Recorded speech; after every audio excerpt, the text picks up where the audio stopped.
Enphase micro inverter use ചെയ്തിട്ട് ഒരു 10 kilo വാട്ടിൻ്റെ hybrid സിസ്റ്റമാണ് അവിടെ നമ്മൾ ഇൻസ്റ്റാൾ ചെയ്തിട്ടുള്ളത്. നമ്മൾ നോൺ ഡി സി ആർ പാനലായിട്ടുള്ള 16 പാനൽസും അതേപോലെ 5P ഫ്ലെക്സ് ഫേസ് ബാറ്ററിയാണ് എൻഫേസിൻ്റെ ഫ്ലെക്സ് ഫേസ് ബാറ്ററിയാണ് ഇവിടെ ഇൻസ്റ്റാൾ ചെയ്തിട്ടുള്ളത്. അപ്പോൾ നമുക്ക് ഓരോ കോമ്പോണൻസ് വൈസ് ആയിട്ട് അതിൻ്റെ അപ്ലിക്കേഷൻസ് നോക്കാം. സാധാരണ ഹൈബ്രിഡ് സിസ്റ്റത്തിന് 2 ജനറേഷൻ മീറ്റർ വെക്കാറുണ്ട്. കാര്യം എന്താ വെച്ചാൽ നമ്മളെ ഇൻവേർട്ടറിൽ തന്നെ ബാക്കപ്പിലേക്കും ബാറ്ററിയിലേക്കും ഒക്കെ ആയിട്ടാണ് നമ്മളെ ജനറേഷൻ സ്പ്ലിറ്റ് ചെയ്ത് പോകുന്നത്. അതുകൊണ്ട് തന്നെ ക്രിട്ടിക്കൽ ലോഡിലും നോൺ ക്രിട്ടിക്കൽ ലോഡിലും 2 ജനറേഷൻ മീറ്റർ വെക്കാറുണ്ട്.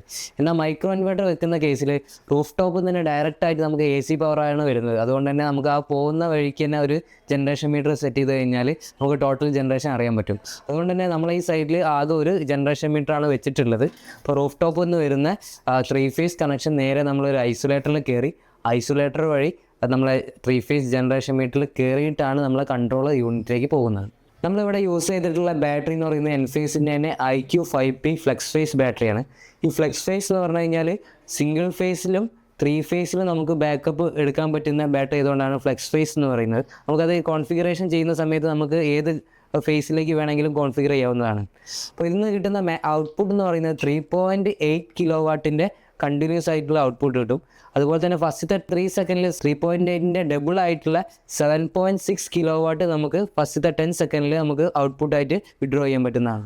ഇതാണ് 5P ബാറ്ററീൻ്റെ ഡെഡ് ഫ്രണ്ട്.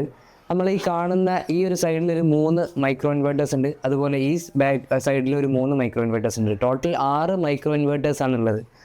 ഇതിൻ്റെ ഒരു ടെക്നിക്കൽ ടേം എന്ന് പറഞ്ഞാൽ ഒന്നെങ്കിൽ ബൈഡയറക്ഷണൽ അല്ലെങ്കിൽ മൾട്ടി മോഡ് ഇൻവേർട്ടേഴ്സ് എന്നാണ് ഇതിനെ വിളിക്കുക. അതിൻ്റെ ഒരു ആപ്ലിക്കേഷൻ എന്താണെന്ന് വെച്ചാൽ നമ്മളെ AC പവറിനെ ബാറ്ററി ചാർജ് ചെയ്യാൻ വേണ്ടിയിട്ട് DC ആക്കുകയും അതുപോലെ ബാറ്ററിയിൽ നിന്ന് ഡിസ്ചാർജിങ് സംഭവിക്കുമ്പോൾ ഈ DC പവറിനെ AC ആക്കി മാറ്റുകയും ചെയ്യുന്ന ഒരു ഫങ്ഷനിങ് ആണ് ഈ മൾട്ടി മോഡ് ഇൻവേർട്ടേഴ്സ് ചെയ്യുന്നത്. അതുകൊണ്ടാണ് ഇതിനെ ബൈഡയറക്ഷണൽ അല്ലെങ്കിൽ മൾട്ടി മോഡ് ഇൻവേർട്ടേഴ്സ് എന്ന് പറയുന്നത്. അപ്പോൾ ഇതിൽ ഏതെങ്കിലും ഒരു സെൽ അല്ലെങ്കിൽ ഒരു ഇൻവേർട്ടറാണ് ഡാമേജ് ചെയ്യുന്നതെങ്കിൽ ബാലൻസ് ആയിട്ടുള്ള മൈക്രോ ഇൻവേർട്ടേഴ്സ് ഇതിൻ്റെ ആ ഒരു സമയത്തുള്ള കൺവേർഷനും കാര്യങ്ങളൊക്കെ ചെയ്യുകയും ചെയ്യും. അപ്പോൾ നമുക്ക് ടോട്ടലി നമ്മളൊരു ബാറ്ററി ഫെയിലിയർ ആവുക, ഔട്ട്പുട്ട് കിട്ടാതിരിക്കുക എന്നുള്ളൊരു പ്രശ്നം വരുന്നില്ല അവിടെ. സാധാരണ മൈക്രോ ഇൻവേർട്ടറിൻ്റെ ഒരു സിസ്റ്റത്തിൽ ACDB ആയിരിക്കും ഉണ്ടാവുക. ഇവിടെ ACDBക്ക് പകരം ഒരു കൺട്രോളർ യൂണിറ്റ് ആയിരിക്കും എൻഫേസ് പ്രൊവൈഡ് ചെയ്യുക. ആ കൺട്രോളർ യൂണിറ്റിൽ തന്നെ production CT, consumption CT, relays, NY ഇവയെല്ലാം ഫ്രീ വയേർഡ് ആയിട്ട് തന്നെ ഇതിൻ്റെ ഉള്ളിലുണ്ടാവും. അതുകൊണ്ട് തന്നെ നമ്മളൊരു ഹൈബ്രിഡ് സിസ്റ്റത്തിലേക്ക് പോകുന്ന സമയത്ത് CTസോ NY റിലേ ഇതൊന്നും പർച്ചേസ് ചെയ്യേണ്ട ആവശ്യമില്ല. ഈ ഒരു കൺട്രോളർ യൂണിറ്റിൻ്റെ കൂടെ തന്നെ വരുന്നതാണ്. ഈ കൺട്രോളർ യൂണിറ്റ് എന്നുള്ള ഒരു പേര് പോലെ തന്നെ എല്ലാ ഇൻപുട്ടുകളും ഔട്ട്പുട്ടുകളും ഒക്കെ കൺട്രോൾ ചെയ്യുന്നത് ഈ ഒരു യൂണിറ്റ് ബോക്സാണ്. ഇതിലേക്കായിരിക്കും PV സൈഡിൽ നിന്നുള്ള ഇൻപുട്ട്, സോളാർ സൈഡിൽ നിന്നുള്ള ഇൻപുട്ട് വരുന്നത് കൺട്രോളർ യൂണിറ്റിലാണ്. അതുപോലെ ബാറ്ററി എന്നുള്ള ഇൻപുട്ട് വരുന്നത് ഈ കൺട്രോളർ യൂണിറ്റിലേക്കാണ്. അതുപോലെ KCBൻ്റെ മെയിൻ സപ്ലൈ ഇതിൽ കയറിയതിന് ശേഷമാണ് ബാക്കപ്പ് ആയിട്ടും നോൺ ബാക്കപ്പ് ആയിട്ടും സ്പ്ലിറ്റ് ചെയ്ത് പോകുന്നത്. അപ്പോൾ ആ രീതിയിലാണ് ടോട്ടൽ സിസ്റ്റത്തിനെ കൺട്രോൾ ചെയ്യുക എന്നുള്ളതാണ് ഈ ഒരു കൺട്രോളർ യൂണിറ്റിൻ്റെ ഫംഗ്ഷൻ എന്ന് പറയുന്നത്.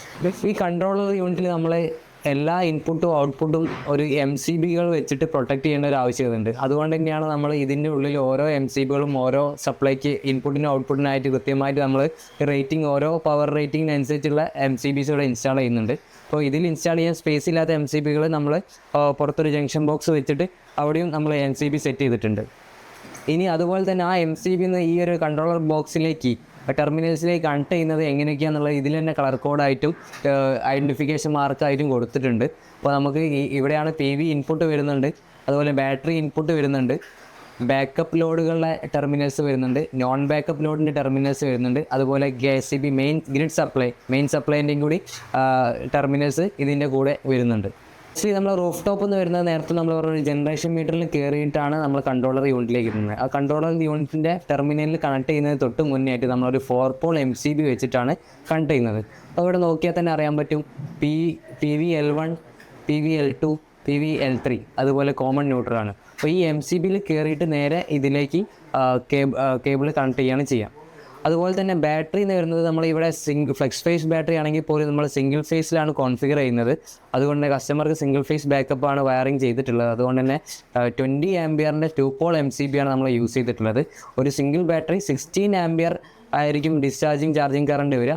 അതുകൊണ്ടാണ് 20 ആംപിയറിൻ്റെ MCB നമ്മളിവിടെ യൂസ് ചെയ്തിട്ടുള്ളത്.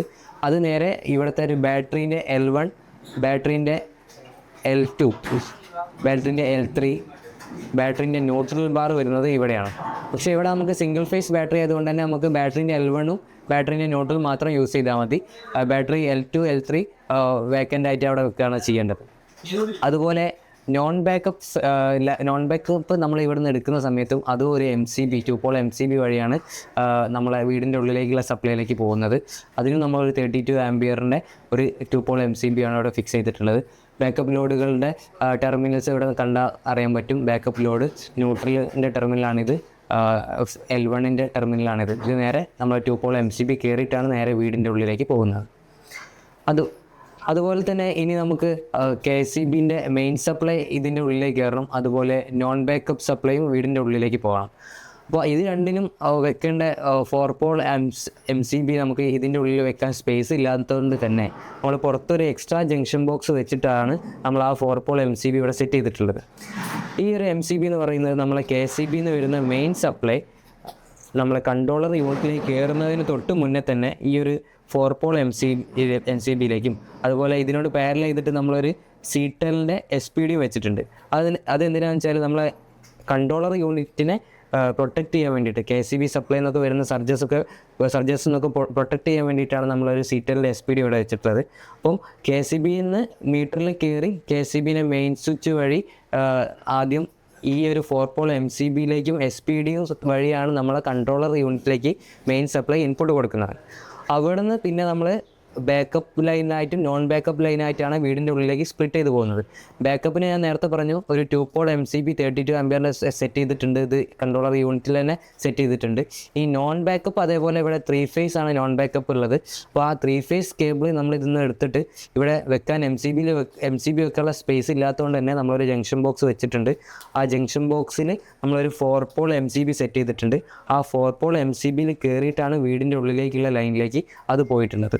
അതേപോലെ നമ്മൾ ഈ കൺട്രോളർ യൂണിറ്റ് ബാറ്ററി ആയിട്ട് കമ്മ്യൂണിക്കേറ്റ് ചെയ്യുന്ന ഒരു കേബിളാണ് ഈ കാണുന്ന CAN കേബിൾ. ഈ CAN കേബിളിന് 4 കേബിൾസും അതുപോലെ ഒരു ഡ്രെയിൻ കേബിളും ഉണ്ടാവും. ഈ ഡ്രെയിൻ കേബിൾ 2 എൻഡിലും ഉണ്ടെങ്കിൽ പോലും നമ്മൾ കൺട്രോളർ യൂണിറ്റിൽ മാത്രം ഡ്രെയിൻ കേബിൾ കണക്ട് ചെയ്താൽ മതി. ബാക്കി അടുത്ത എൻഡിലുള്ള ബാറ്ററിയിലാണ് ഈ ഒരു CAN കേബിളിൻ്റെ അടുത്ത എൻഡ് നമ്മൾ കണക്ട് ചെയ്യുന്നത്. അവിടെ ഡ്രെയിൻ കേബിൾ കണക്ട് ചെയ്യേണ്ട ഒരു ആവശ്യകത ഇല്ല. കൺട്രോളർ യൂണിറ്റിൽ മാത്രമാണ് ഡ്രെയിൻ കേബിൾ കണക്ട് ചെയ്യേണ്ടത്. ഇവിടെ നോക്കി കഴിഞ്ഞാൽ അറിയാൻ പറ്റും ഒരു ഡ്രെയിൻ കേബിൾ, ഒരു സിൽവർ കളർ ഒരു ഡ്രെയിൻ കേബിൾ ഉണ്ട്. അപ്പോൾ അത് ഇവിടെ ഗ്രൗണ്ടിലാണ് നമ്മൾ കണക്ട് ചെയ്യേണ്ടത്. അതുപോലെ തന്നെ ഇവിടെ നമ്മൾ കൊടുക്കുന്ന ഈ നമ്പർ കോഡ് പോലെ തന്നെ ആയിരിക്കണം നമ്മൾ ബാറ്ററിയിൽ കൊടുക്കുന്ന 5P ബാറ്ററിയിൽ കൊടുക്കുന്ന ടെർമിനലിലും ഈ ഒരു നമ്പർ കോഡിൽ തന്നെ ആയിരിക്കണം കളർ വയർ അവിടെ ആഡ് ചെയ്യേണ്ടത്. ഇതാണ് 5P ബാറ്ററിൻ്റെ ഇൻസൈഡ് വ്യൂ ആണ് കാണിക്കുന്നത്. അപ്പോൾ നമ്മളിത് 5P ബാറ്ററി നമ്മൾ കയ്യിൽ കിട്ടുമ്പോൾ തന്നെ ഈ B1 B2 എന്ന് പറയുന്ന ടെർമിനൽസ് ഡിസ്കണക്ട് ആയിട്ടായിരിക്കും ഉണ്ടാവുക. അതുപോലെ B1 B2 എന്ന് പറഞ്ഞു കഴിഞ്ഞാൽ ഇതിൻ്റെ പോസിറ്റീവും ബാറ്ററീൻ്റെ നെഗറ്റീവും ടെർമിനൽസ് ആണ്. അതുപോലെ CS1 എന്ന് പറയുന്നത് ബാറ്ററീൻ്റെ ഓൺ ഓഫ് സ്വിച്ചിൻ്റെ കേബിളുമാണ്. അപ്പോൾ നമ്മളെ എല്ലാ വയറിങ് കഴിഞ്ഞതിന് ശേഷം കമ്മീഷനിങ് തൊട്ട് മുന്നേ നമ്മൾ ഈ ഒരു ബാറ്ററീൻ്റെ കേസ് ഇതിലേക്ക് ഫിക്സ് ചെയ്യുന്നതിന് തൊട്ട് മുന്നേ മാത്രം നമ്മൾ B1ഉം B2ഉം അതുപോലെ ഈ ഒരു CS1 എന്ന് പറയുന്ന കണക്ടർ നമ്മൾ കണക്ട് ചെയ്യാൻ പാടുള്ളതുള്ളൂ. അതുപോലെ തന്നെ ഈ ഒരു പോയിന്റുകൾ നോക്കിക്കഴിഞ്ഞാൽ നമുക്കറിയാൻ പറ്റും. ഇതാണ് നമ്മളെ ബാറ്ററിയിൽ നിന്ന് കൺട്രോളർ യൂണിറ്റിലേക്ക് പോകുന്ന കേബിൾ കണക്ട് ചെയ്യേണ്ട ടെർമിനൽസ്. ഇത് ഓൾറെഡി നമ്മൾ നേരത്തെ പറഞ്ഞ പോലെ സിംഗിൾ ഫേസ് ബാക്കപ്പാണ് ഇവിടെ നിൽക്കുന്നത്. അതുകൊണ്ടാണ് നമ്മൾ L1ഉം ന്യൂട്രലും മാത്രമാണ് കൊടുത്തിട്ടുള്ളത്. അതുപോലെ എർത്ത് കേബിളും നമ്മൾ ഇവിടെ നിന്ന് കൺട്രോളർ യൂണിറ്റിലേക്ക് പോകേണ്ടതുണ്ട്. അപ്പോൾ ഈ ഒരു കേബിൾസ് നമ്മൾ ഈ ഒരു സ്ലോട്ടിലേക്ക് ഇൻസേർട്ട് ചെയ്യുന്നത് എങ്ങനെയാണെന്ന് വെച്ചാൽ ജസ്റ്റ് ഈ സ്ലോട്ടിലേക്ക് പുഷ് ചെയ്താൽ തന്നെ ഇത് കൃത്യമായിട്ട് ഇതിൻ്റെ ഉള്ളിലേക്ക് കയറി നിൽക്കും. നമുക്ക് ഈ കേബിൾ റിമൂവ് ചെയ്യണമെങ്കിൽ ഈ ഒരു ബട്ടൺ ജസ്റ്റ് ഒന്ന് പ്രസ് ചെയ്ത് കഴിഞ്ഞാൽ നമുക്ക് അതുപോലെ തന്നെ റിമൂവ് ചെയ്യാനും പറ്റുന്നതാണ്. അതുപോലെ നമുക്ക് 3 ഫേസ് സപ്ലൈ ആണ് ബാറ്ററിയിൽ നിന്ന് എടുക്കേണ്ടതെങ്കിൽ ഈ ഒരു ബ്ലാക്ക് കേസ് റിമൂവ് ചെയ്ത് കഴിഞ്ഞാൽ നമുക്ക് L2 L3 വിസിബിളായിട്ട് വരും. അതുപോലെ തന്നെ നമുക്ക് ഫ്യൂച്ചറിൽ ഒരു ബാറ്ററിയും കൂടി ആഡ് ചെയ്യണം. അങ്ങനെയാണെങ്കിൽ ആ ഒരു ബാറ്ററീൻ്റെ ഫേസും ന്യൂട്രലും കണക്ട് ചെയ്യേണ്ട ഒരു പോയിന്റുകളാണ് ഈ ഒരു ടെർമിനൽസ് എന്ന് പറയുന്നത്. അതുപോലെ നമ്മൾ കൺട്രോളർ യൂണിറ്റും ബാറ്ററിയും നമ്മൾ കമ്മ്യൂണിക്കേറ്റ് ചെയ്യുന്ന കേബിളാണ് ഈ കാണുന്നത്. ഇവിടെയും 1 2 3 4 എന്ന നമ്പർ കോഡ് ഉണ്ട്. ഈ 1ൽ കൊടുത്ത അതേ കളർ തന്നെയാണ് നമ്മൾ കൺട്രോളർ യൂണിറ്റിലെ കണക്ടറിലുള്ള 1ലും കൊടുത്തതെന്നുള്ളത് ഉറപ്പ് വരുത്തേണ്ടതുണ്ട്. പക്ഷേ നേരത്തെ പറഞ്ഞ പോലെ ഇവിടെ നമ്മൾ ഡ്രെയിൻ കേബിൾ കണക്ട് ചെയ്യുന്നില്ല. ആകെ നമ്മൾ ഈ 4 കോർ കേബിളിലെ 4 കേബിൾസ് മാത്രമേ നമ്മൾ കണക്ട് ചെയ്യുന്നുള്ളൂ. നമ്മളൊരു ഹൈബ്രിഡ് സിസ്റ്റം പരിഗണിക്കുകയാണെങ്കിൽ എപ്പോഴും നമുക്ക് അവിടുത്തെ ബാറ്ററീൻ്റെ സ്റ്റേറ്റ് ഓഫ് ചാർജ് അറിഞ്ഞിരിക്കുക എന്നുള്ളൊരു പ്രധാനമായിട്ടുള്ള കാര്യമാണ്. അപ്പോൾ അതുകൊണ്ട് തന്നെ നമ്മൾ ഹൈബ്രിഡ് സിസ്റ്റം വെക്കുന്നിടത്തെല്ലാം വൈഫൈൻ്റെ ഒരു ആവശ്യകത ഉണ്ട് താനും. അപ്പോൾ നമ്മൾ ഈ എൻഫേസ് സിസ്റ്റത്തിലേക്ക് വരുന്ന സമയത്ത് ഒരു കൺട്രോളർ യൂണിറ്റിൻ്റെ കൂടെ തന്നെ ഒരു സെല്ലുലാർ മോഡം ഫിറ്റ് ചെയ്തിട്ടുണ്ട്. അപ്പോൾ 1 ഇയറിലേക്ക് നമുക്ക് വീട്ടിൽ വൈഫൈ ഇല്ലെങ്കിൽ പോലും റെഗുലർ ഇൻ്റർവൽ ഓഫ് ടൈമിൽ നമുക്ക് ഡെയിലി നമുക്ക് ഡാറ്റ എൻലൈറ്റനിലേക്ക് ഫെച്ച് ആവുകയും അപ്പോൾ നമ്മളെ ബാറ്ററീൻ്റെ ചാർജിങ്ങും അതുപോലെ നമ്മളെ സോളാർ സൈഡിൽ നിന്നുള്ള പ്രൊഡക്ഷനും എല്ലാ രീതിയിലുള്ള ഡാറ്റാസും നമുക്ക് എൻലൈറ്റനിൽ വൈഫൈ ഇല്ലെങ്കിൽ പോലും ഈ സെല്ലുലാർ മോഡത്തിൻ്റെ ഹെൽപ്പോടെ നമുക്ക് കിട്ടാവുന്നതാണ്. ഇതാണ് സിസ്റ്റം ഷട്ട് ഡൗൺ സ്വിച്ച്. ഈ ഷട്ട് ഡൗൺ സ്വിച്ച് എന്തിനാണ് യൂസ് ചെയ്യുന്നത് വെച്ചാൽ നമ്മൾ എന്തെങ്കിലും ആവശ്യത്തിൻ്റെ ഭാഗമായിട്ട് സോളാർ സൈഡിലോ അല്ലെങ്കിൽ പാനൽ സൈഡിലോ അതുപോലെ തന്നെ ബാറ്ററി സൈഡിലോ എന്തെങ്കിലും മെയിൻ്റനൻസിന് വേണ്ടിയിട്ട് നമ്മൾ വർക്ക് ചെയ്യേണ്ട ഒരു ആവശ്യം വരികയാണെങ്കിൽ കമ്പൽസറി ആയിട്ട് നമ്മൾ ഈ ഒരു system shut down switch off ചെയ്യേണ്ട ഒരു ആവശ്യമുണ്ട്. ഈ സിസ്റ്റം ഷട്ട് ഡൗൺ സ്വിച്ച് നമ്മൾ കൺട്രോളർ യൂണിറ്റ് ആയിട്ട് നമ്മൾ കണക്ട് ചെയ്തിട്ടുള്ളത്. അപ്പോൾ ഇവിടെ നോക്കി കഴിഞ്ഞാൽ അറിയാൻ പറ്റും ഓരോ നമ്പേഴ്സ് ഇട്ടിട്ടുണ്ട്. അപ്പോൾ നമ്മൾ ഇവിടെ യൂസ് ചെയ്തിട്ടുള്ള ഈ ഒരു കണക്ട് ചെയ്തിട്ടുള്ള കേബിൾ എന്ന് പറയുന്നത് 0.5 സ്ക്വയർ mm 4 കോർ കേബിളാണ്.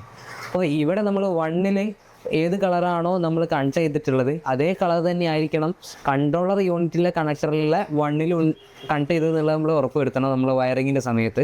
അതായത് 1, 2, 3, 4 അങ്ങനെ 4 സ്ലോട്ടുകളാണ് ഈ കണക്ടറിലുള്ളത്. അത് ആ ഓരോ നമ്പർ അടിസ്ഥാനത്തിൽ തന്നെ കണക്ട് ചെയ്യുക എന്നുള്ളതാണ് നമ്മൾ ഇൻസ്റ്റാളേഷൻ സമയത്ത് ശ്രദ്ധിക്കേണ്ട കാര്യം എന്ന് പറയുന്നത്. ഓൺ ഗ്രിഡ് സിസ്റ്റത്തിൽ മിക്കപ്പോഴും നമ്മൾ 3 എർത്തിങ് ആണ് കൊടുക്കാറുള്ളത്. എന്നാൽ ഹൈബ്രിഡിലേക്ക് പോകുന്ന 4 എർത്തിങ് കമ്പൽസറി ആയിട്ട് വേണം.